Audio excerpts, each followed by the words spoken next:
sorry. We'll start from the discussion on governance. What is the role of the board, etc. We will move on to a discussion on strategic positioning. We'll talk about fundraising, accountability, and we will talk about the mechanisms which are required to make the work of a think tank more systematic. We'll spend a lot of time on the advocacy. So what is the role of think tank in advocacy? Then we'll talk about the challenges to this role. We'll talk about also in some tools. We'll talk about advocacy agenda. We will talk about also the implementation part of the advocacy program. So what I'm hoping that from this the governance aspect to the very implementation aspect of the think tank, we all will go back more informed after these 2 days, and that is obviously only possible when all of you are also participating very actively with your experiences and with your perspective, because each of us here in this room come from a very unique background. Some are working with the private sector, some are working with the universities, some are working maybe with the government, some are working with international foundations. So therefore, each think tank comes with a very unique background, and I hope that we can all enrich our perspectives after that discussion. Before I start with the first session, we are slightly running behind our printed schedule, but we'll catch up as we move on. But before I do that, if I want to, come back to you and ask you for any sort of clarification, not on the contents of the workshop, but any clarifications, any initial technical questions, or thank you. Or maybe on the expectations, so that we can all be on one page for this workshop. Is the objective clear? Is the expectation clear? Anything you want to say in the very beginning? Yeah. Okay, so that's a good start. Okay, so we can start our first session. How are we doing on time, right? When should we, because we are starting a bit late, or from the, when should we, if you can help me in just timing? We could have a tea break around 10:30, that's... Okay, that's perfect, yeah, so that is fine. We'll just adjust according to it. Great, so, alright, so we will start from the think tank boards and the governance. This is, whenever you are setting up a think tank, this is one of the first, I would say, consideration. As a founder, how many of you have having this experience of actually founding a think tank? Okay, we don't have a founder here. That's fine. Of course you are. Yeah. And you also did. Okay. Okay. Great. So one of the first consideration when we are talking about setting up a think tank is the sort of the team of founders, team of advisors, board members, council, different names in different settings.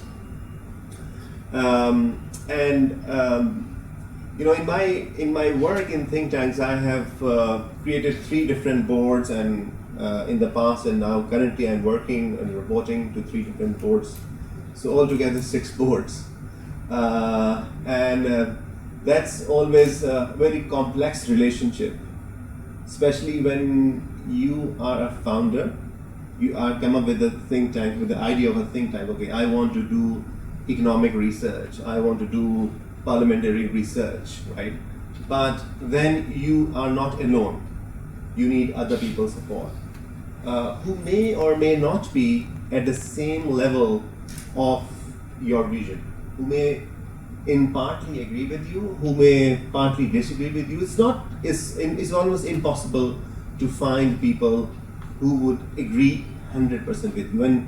And to be fair, you're not looking for those people in the board who would just say 100% in agreement with your vision.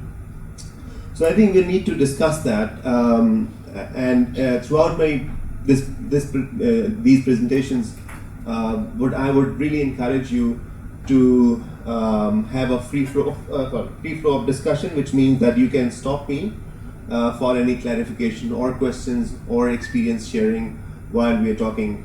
I'll try to leave some time after the presentation, but I'll encourage you to have a free-flowing discussion.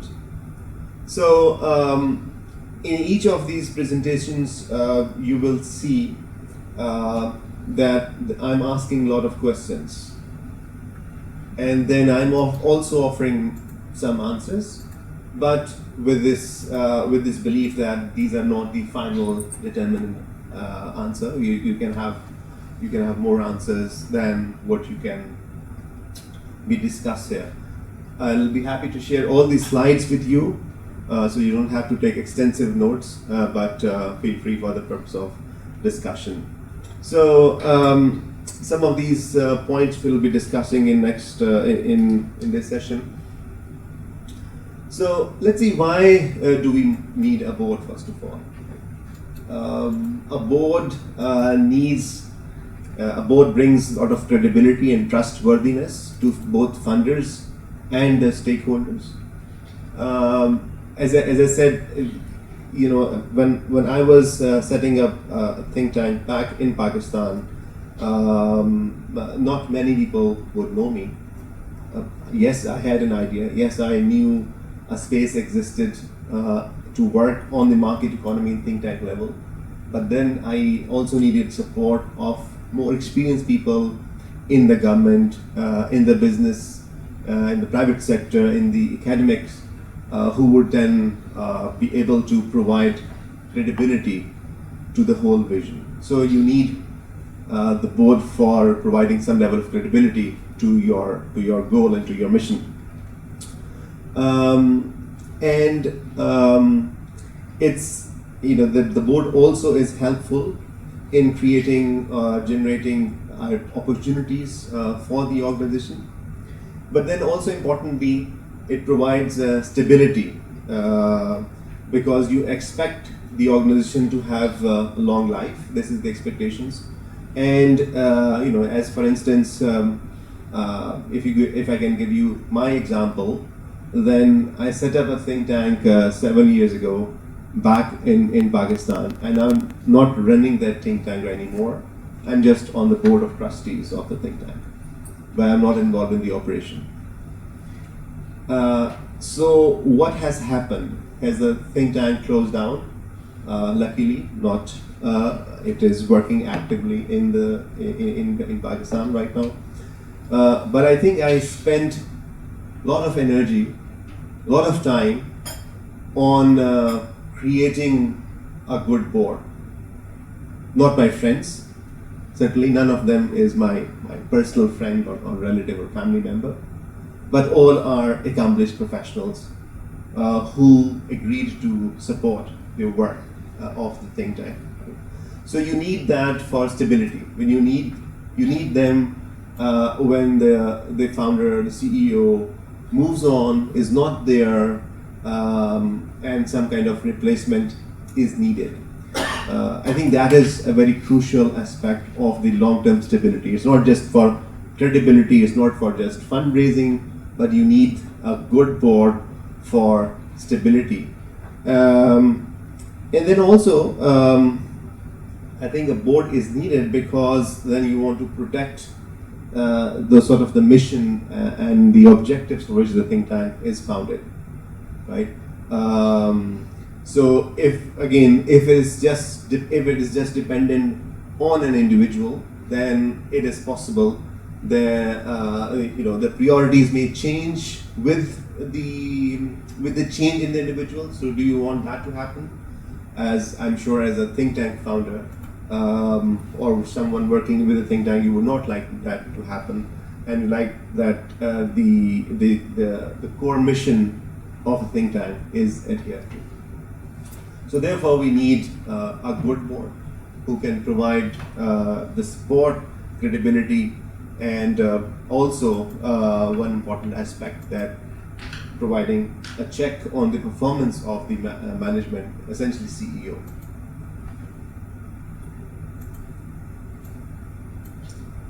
Now, there are various, I would say, do's and don'ts for the board. So you would expect the board to do certain things, but you would expect the board perhaps not to do certain things. For instance, I here identify some differences. There could be more, and I'd like to maybe ask or more points here. So for instance, yes, the board can identify some potential funders and sources where to go to in terms of funding. But do you expect the board members to actually write a grant application and do all that process, which takes resources and time? Perhaps not. Sometimes you expect the board members to solve problems. Getting some important information from a government, or access to an important person, or setting up an important meeting. Yes, you can expect that, but in terms of actual planning of a project, I think that is not an expectation from the board. The board is also expected to have authority in terms of appointment and removal of CEOs, but a board is expected not to intervene at the middle management or the lower management, for that matter. The board also approves for a long-term strategy, but then the board does not interfere in the day-to-day management of the organization. So we're talking about here strategic plans. We're talking about long-term planning, but not how the project needs to be managed, which project needs to be prioritized, which project needs to be delayed, etc. And not just projects, but in terms of certain high-risk transactions or individual meetings, board is needed. I'll give you one recent example from ideas, in which the board was very helpful. We had although this was not a long-term thing, this was not a strategic matter. It was one particular transaction, but it was sensitive. So one of our funders, there was a change in the sort of. I can be more explicit. So we had a contract with Uber for a research grant some time back, which was a research report on e-hailing regulations. And during the process of that project, Uber was taken over by this local company called Grab. And so while it was happening, the change took place at the management level. So the expectation was that the contract would transfer from Uber to Grab. This was what we were ensured. But there was some level of, I think, communication, or there was some level of maybe the distrust. There was which didn't lead to actually that complete transfer from the one entity to another entity. And the receiving entity then said, "Oh, it's difficult for us to execute the same research grant." And at that point, we discussed that, is it a course of legal action? Can we pursue court?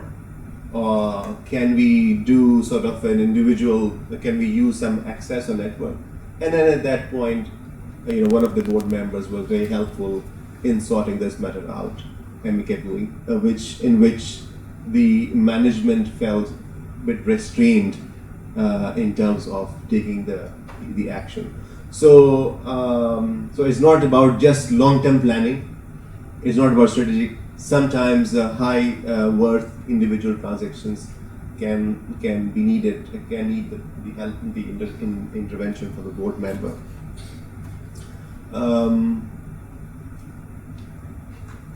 Can you think of any other, from your experience with the interaction with the boards, what should and what should not be the board role? Can I ask you a question in terms of who does the board report to in your instance? We have a set of trustees who appoint the board, but then who's the ownership of the entities? That's an important question. In this case, the board reports to no one. The board is created with this mutual consent of a few individuals, but then there is a code of conduct. There are some bylaws. There are some rules and regulations which the board uses to manage its own affairs. But the board is quite independent in its own right. And as far as our think tank is concerned, the board is the ultimate authority. So is it the way, it's not that the board reports to no one, it's that the board reports to itself. That it's an American expression of the buck stops here. The buck stops here. The buck stops with the board. And so individual members of the board report to the board as an entity. But there's no higher authority than the board. I mean, the board is the owner of the organization. That's right. The board is the ultimate owner of the organization. So, if I may ask, do you have in PNG, is it like a two-tiered board, in that there's the board of trustees and then there's the management board? Is that a... Well, that's the arrangement that we have. The founding patrons of the whole entity, they wrote the rules of association, because it's called an association, which is, as opposed to the Companies Act, it's the Associations Act. And then they established this two-tier arrangement with a small team of trustees who have very limited roles, really just to appoint the board members and to remove the board members if necessary. They participate in a few other activities, but fairly limited. Are most NGOs in PNG structured that way, so that the two-tiered board? No. There are some NGOs which are established actually under the Companies Act, but as non-profits. But it shows that non-profits structured that way. Yeah, almost all are under the Associations Act. Nearly all would just have a board on its own without. But there are one or two that have this dual mechanism. There are a lot of the clauses relate to if you do wind up, that you don't suddenly become possession of some little group. You have clear wording that, for example, that it would be all its assets would be handed over to some other entity that had a sort of related function. It could be a university or whatever it is, but clear transition paths. So no one can really go in and grab it for their own interests. If I could just provide another example of SITE, for example, of board structures. SITE, we are the international affiliate of the U.S. Chamber of Commerce. So technically speaking, Ryan and I are actually employees of the U.S. Chamber of Commerce. We share a payroll system. But we're not run by the U.S. Chamber. We have our own board where we're separately managed. But the Chamber of Commerce has, in the United States, it's called a controlling interest. And so the Chamber has the authority legally to sack the SITE board and install a new one. For the think tanks here, I'm thinking of Paramedina as an example, that are affiliated with universities. How is it a similar structure there? That Paramedina, I'm just saying it as an example, has its own board, but the university has sort of a controlling stake over the board? So basically we have different management. Mm-hmm. Yes, it is. We are affiliated to university. In terms of, what's that? analysts, and sorry. Yeah, I mean that's completely different. We have different management, and we have our own authority to determine our strategy, our next steps. But in the same time, we also have to support the goals of the university in terms of there are so many strategic issues which has tried to be one of the priority issues or targeted by the university. We have to support it. For example, in terms of the integrity or anti-corruption issue. So that's why we have to stay in that issue just to support it. But basically, we very independent and autonomous in terms of the institution. Yeah, another thing is this kind of pretty unique for our institution because Paramadina University is quite actually it's what's that? This is small university but quite influential. Why influential? Because there are so many people inside of the institution. They become high-level stakeholders in terms of in government and also in political matters. One of our board now become Jakarta, the governor, and our previous managerial teams in PPPI now also become part of the vice president office officials, and also part of some of them also take over manage some strategic governance policy in Jakarta gubernatorial office. So that's why we have to distinguish professionally between this is academic issue, this is professional issue, but at the same time we have to deal with the sensitivity of political issues. So that's why this kind of a challenge for us. Thank you. No, I think this is the reflection of the diversity within this group that we have. So Paul shared about two different level of boards. A board which is like the top, and then there is a management board.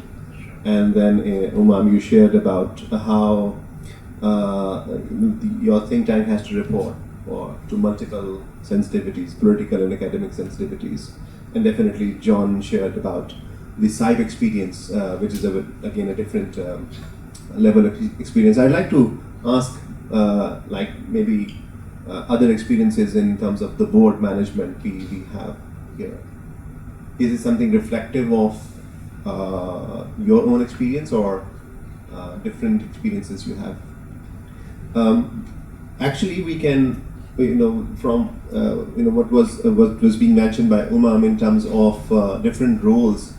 You mentioned about one member of your board becoming the governor of Jakarta, and this leads us to another question: that what attributes are we looking in the board members, right? So I would like to suggest that there are 5 important attributes when we are thinking about the individuals whom should we invite to the board. First of all, it has to be a belief in what the organization is doing. This is very, very important. If the vision are not in line with the individual and the board, then you're asking for trouble. Then, as I said in the start, individual credibility matters.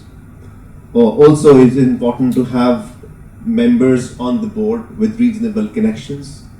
It can vary from business connections, academic connections, political connections, but an individual on the board should be able to bring some level of social capital.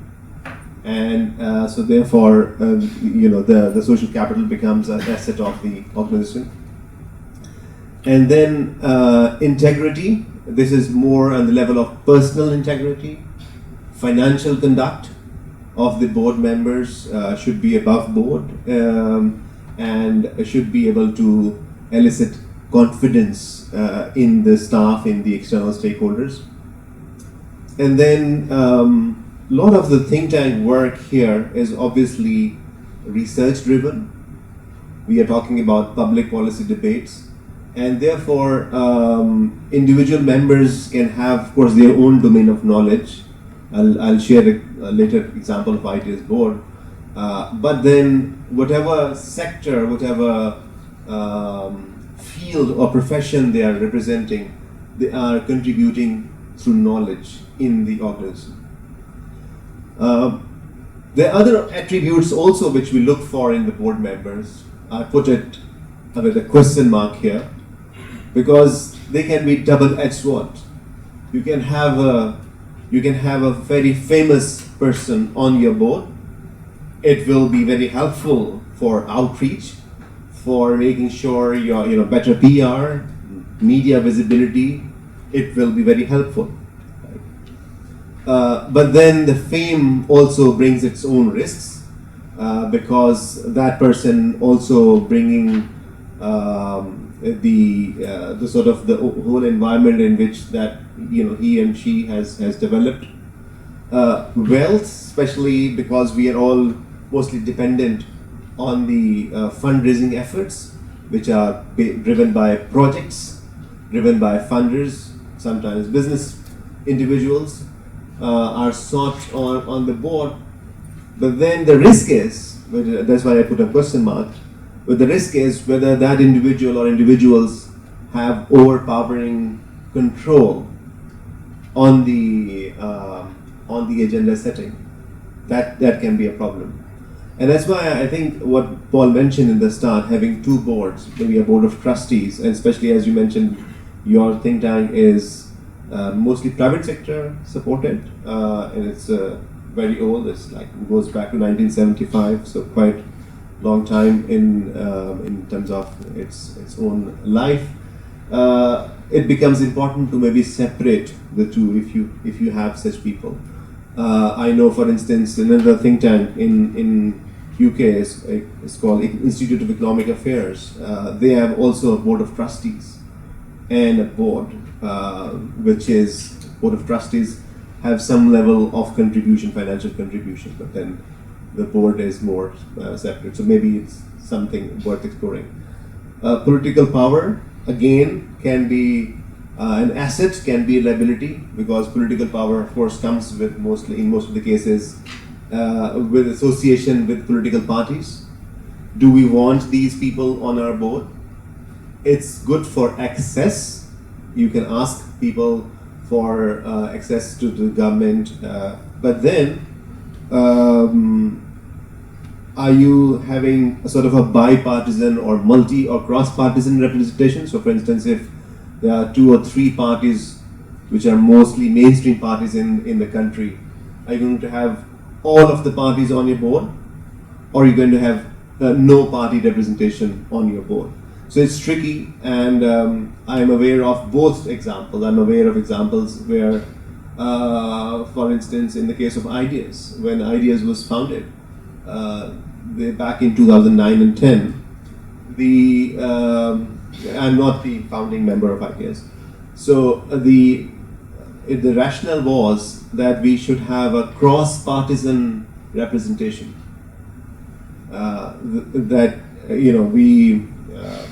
I think lead was Amin Ahmed was there as a founding staff member of Ideas back in 2010, and he represented a political party, PKR, which is the part of the ruling coalition right now, but then it was in opposition. So he was there, and then another board member was member of the ruling party at that time. And then the founding CEO, Van Sefol, was also a member of an Islamic party. So we had this arrangement, this multi-party representation arrangement. The idea was that this is not technically a non-partisan think tank. This is a cross-partisan think tank. But if you ask me, this also has risks because these individuals also bring their own political clout, their also political relationships. We were talking about Lead just now. We have another member from Lead.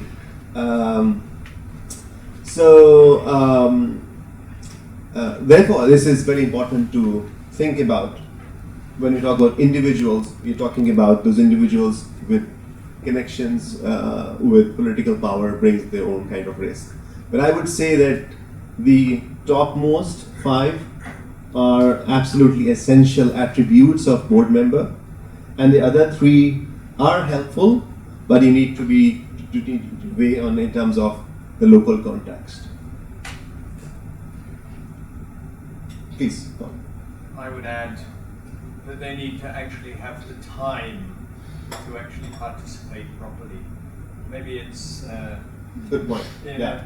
a smaller developing country like Papua New Guinea, maybe there are not so many people in certain walks of life, Yeah. but we do find that certain people do get put on to so many different boards. Yeah. Some of them actually like accumulating as many boards as they possibly can, maybe, but at the end of the day, they don't really contribute anything because they really fail to turn up, or they're just too busy to actually make a significant contribution. So trying to actually have someone, and that often means trying to get some people who are a bit younger in there, rather than the ones who are already at the top of their organisations or their professions, and who can chip in a bit of time, extra time and effort. I like this point. It's a very practical point that you are going to have a good belief, you know, all this, but if you don't have time, then practically it is not much of utility in terms of the board contribution. Please. Regarding the time that you mentioned, like if the board member don't have enough time, it's becoming a dysfunctioning board. Yeah. What should happen? Yeah. So that is the next slide. Good, you're thinking very fast. Okay, we can perhaps.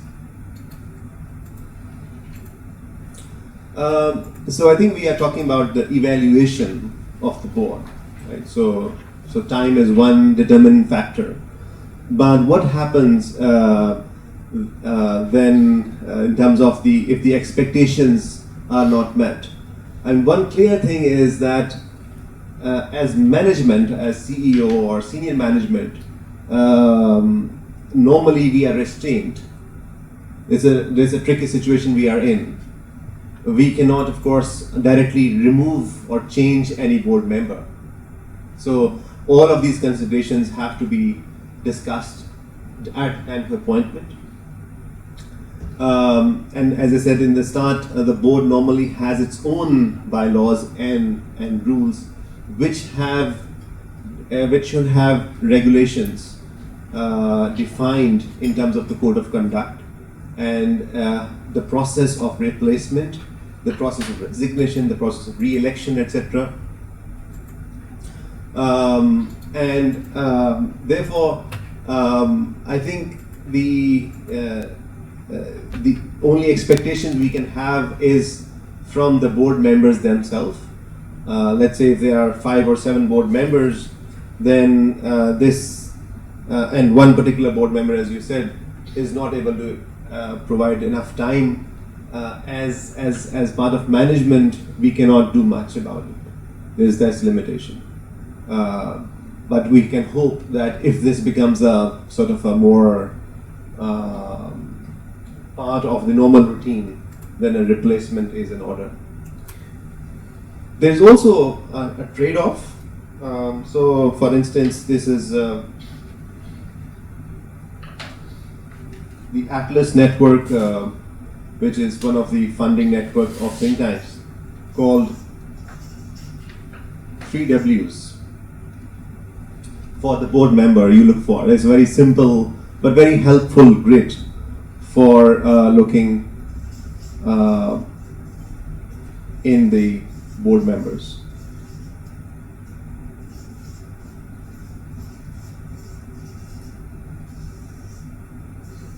So what they are saying is you are looking for 3 Ws in the board: work, So we were Paul was mentioned about the time, wealth, and wisdom. Right? So it is not possible that you can combine all three in one. Right? It will be very ideal utopian if you have like all the members doing all the three W's.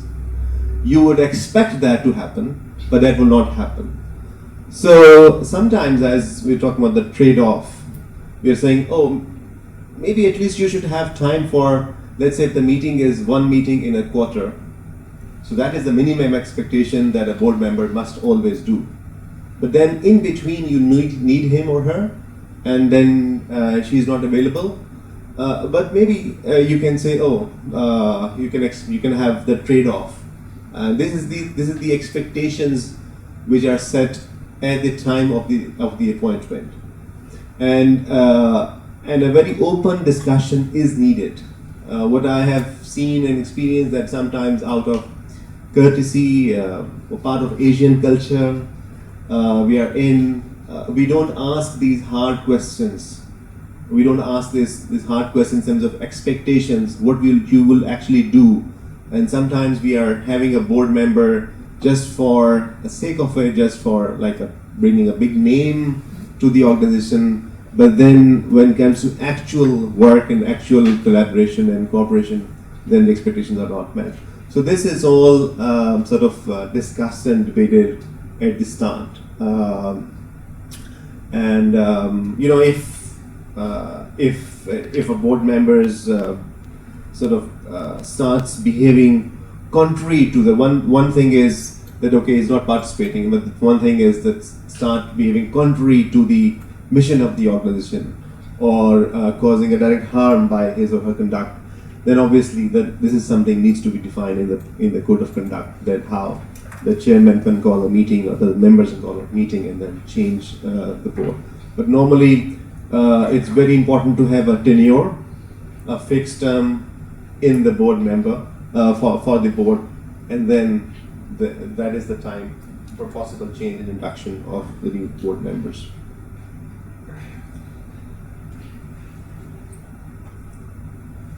This is this is our current board members from Ideas. I'll just briefly introduce the sort of where they're coming from. So Tunku Zainul Abidin, founding member of Ideas, currently the chairman. He is from one of the royal families in Malaysia. So as you probably know, 9 of the 13 states have royalties and the Sultan. So he was one of the founding member of Ideas, and is also very active socially in the country, writing in newspapers, associated with a lot of civil society, grassroots organizations, and is generally known across for his active participation. Chancellor Rebecca, she's a government servant, a retired civil servant. She's currently the executive director of APEC in Singapore, and she was chairman at one point in time, but she brings a lot of experience from the government, from policy making circles. Another one of the founding members of Ideas, Firdaus, he has worked in the government, private sector. Also, he was member of the ruling party, the previous ruling party, as I mentioned. Chris Leong, he's a lawyer, former president of the Bar Association, and a member of the board. So a lot of legal expertise when talk about policies and laws and constitutions, and also because Ideas has done a lot of work on the constitutional reforms, institutional reforms. So we need, as I mentioned, knowledge from him. Dr. Tilly, he's an economist, and he has mostly privately and worked in various private sector entities. So bring a lot of business level discussion in the board. Natil Lara, recent appointment to the board. She works in an advertising and marketing research company, and so all of them, you can see bring a sort of diverse knowledge and perspective from the from some level of experience in the government, some are in the business, some are in the professions. But I'm sure you will have a different. This is not just an like prescribed combination. The think tanks which are working in the universities, many think tanks are working in the universities, then have to be some more academic membership. That is obviously, which is not the case here.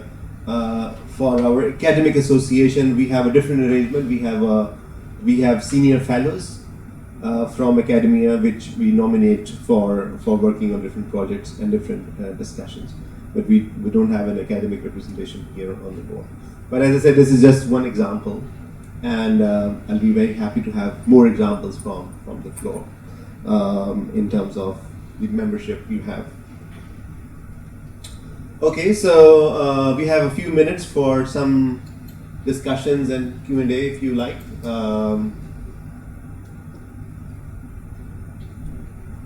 Before we go for the short break.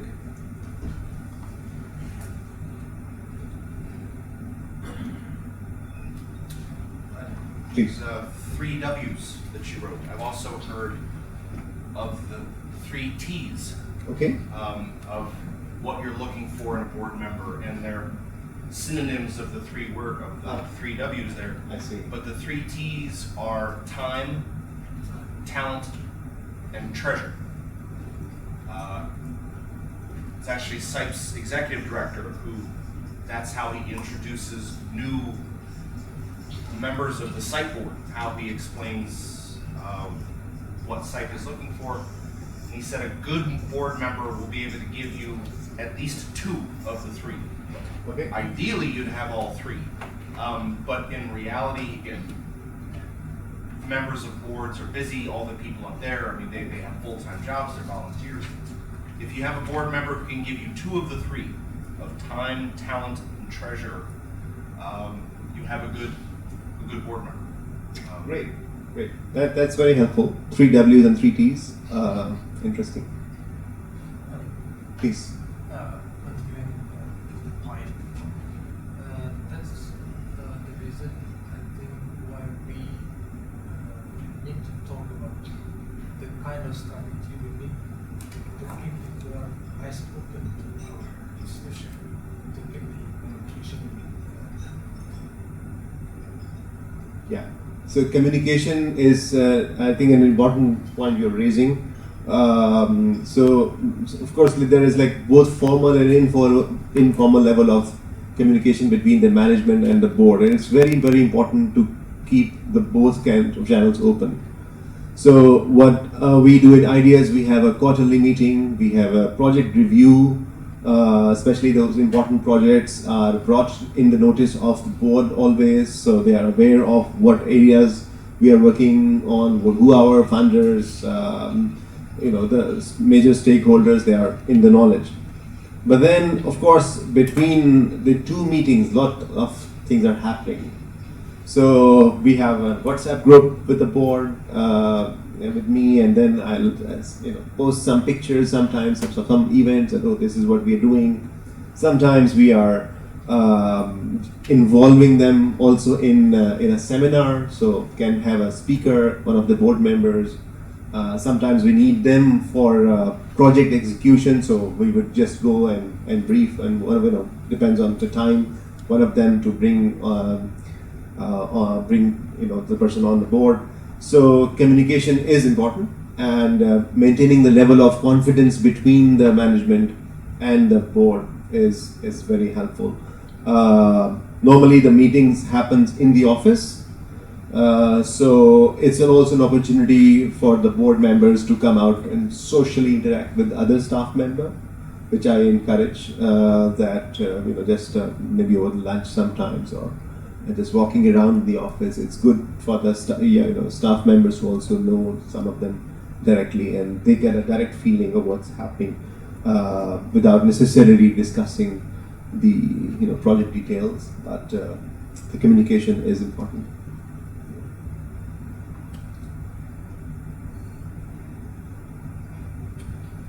Please.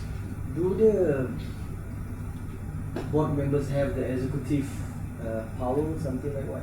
Executive powers as In the for the futures and yeah. So we discussed in the start that here. What's here? So, for instance, executive powers in terms of appointment of CEO is the crucial job of the board. Appointment and removal of CEO. But normally they do not extend beyond that.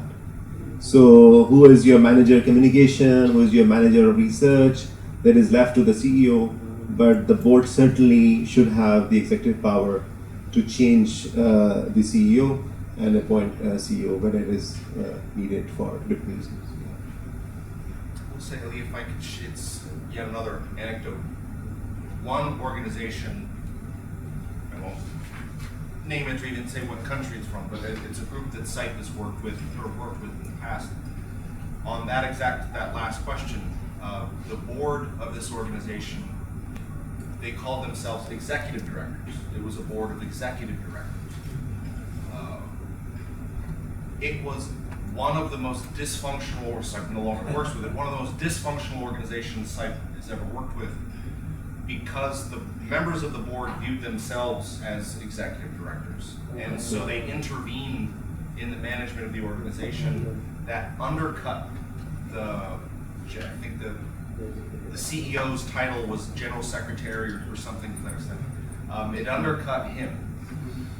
And it's sort of, if someone, all of us experience this in our professional lives, if you have multiple bosses, it's hard to know what it is that you're supposed to do. And so, you know, the HR department and the communications department were reporting to members of the board, and members of the board were intervening in the bureaucracy. It created immense dysfunction of having members of the board who viewed themselves, again, as executive directors as opposed to governing directors. Yeah, that's a good point. An important one, I think. Sometimes there can be some maybe transition arrangement. Let's say when you're having it happened in the case of Ideas, very interestingly, last year when the founding CEO Van Saiful resigned and he joined the politics and the government later on. So when I was appointed initially as an acting CEO, this was not anticipated. It was not written in the script that I would be, I was here as a research director, and then, this was a kind of tricky situation for me, but there was no one else. I was the senior most, and the board said, okay, why don't you continue as an acting CEO? And I was not prepared for it. I said, okay, that's a challenge, but let's see how it goes. And actually then the board appointed for 3 months a sort of a committee, like an executive committee. And that exco worked with me, at a more practical level. For instance, even to the extent of media releases, which was sort of resisted sometimes by the colleagues because it was not practiced. Board has never intervened at that level, but it was accepted because of a transition arrangement. And actually, it was very helpful for that time period. And then I was appointed, confirmed. But normally, I totally agree with John that if the board takes more functional managerial role, executive director as you put it, then it is not a good organizational practice. And this is something which we all should be careful about while setting up the board, defining the rules, or defining the code of conduct.